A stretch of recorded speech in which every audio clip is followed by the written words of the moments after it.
Druhá časť Are You The One sa rozbehla poriadne z hurta. Na vilu prišli dvaja noví ľudia. Jakub, ktorý nenápadne spomenul, že má postavený dom a hľada doň gazdinu. A černoška Lois, čo chceli až znie exoticky, no moja hlava to hneď vyhodnotila, že je to skrátka zmena Loizo. Prezradila nám, že má 22 rokov. A vážený, ja som neverila. Myslela som, že má okolo 35. Na randičko s Loisom šiel Petr, o ktorom sme sa hneď ráno dozvedeli, že v prvú noc vliezol k Márii do postele. Mária sa nás snažila presvedčiť, že jej ho len bolo ľúto. Ak ti je na ľúto, poťapkaj ho po ramene a neber si ho do postele. Aby sme sa však vrátili k Petrovi a Loisovi, toto rande bolo bizár. Všimol si inak niekto, že jej dal pusu na čelo? Viete, akými slovami začal Petr? Tak jako nikdy jsem s takovou holkou na rande nebyl.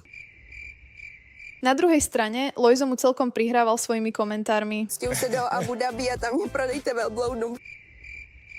Očakávať, že prvé rande bude úspešné, keď na ňom začneš rozoberať svoju ex, je dosť delulu. Petr však konverzáciu posunul na absolútne iný level, keď sa pochválil, že robila OnlyFans. A teda, že aj sám si robí takéto fotky? Nehnevajte sa, ale snaží sa nás presvedčiť, že je úspešný manažér. Viete si niekto predstaviť úspešného manažéra, ktorý si na Instagram postuje fotky svojho baklažánu? Takže Petr, buď jedno alebo druhé. Lois nám ešte priznala, že je unavená z randenia, kde som znovu zbystrila, keďže nám tvrdila, že má 22 rokov. Zrazu tá moja konšpiračná teória o veku nie je až tak mimo. Na vile sa ešte zahrali túto super kreatívnu hru, kde si písali opaľovákmi slova na chrbty. Ešte ani nezačali a ja už som mala silného tušáka, že Tomáš niečo spraví. Najprv som myslela, že napíše nejaké slovo, ktorému nikto nebude rozumieť. Prekonal však aj moje očakávania.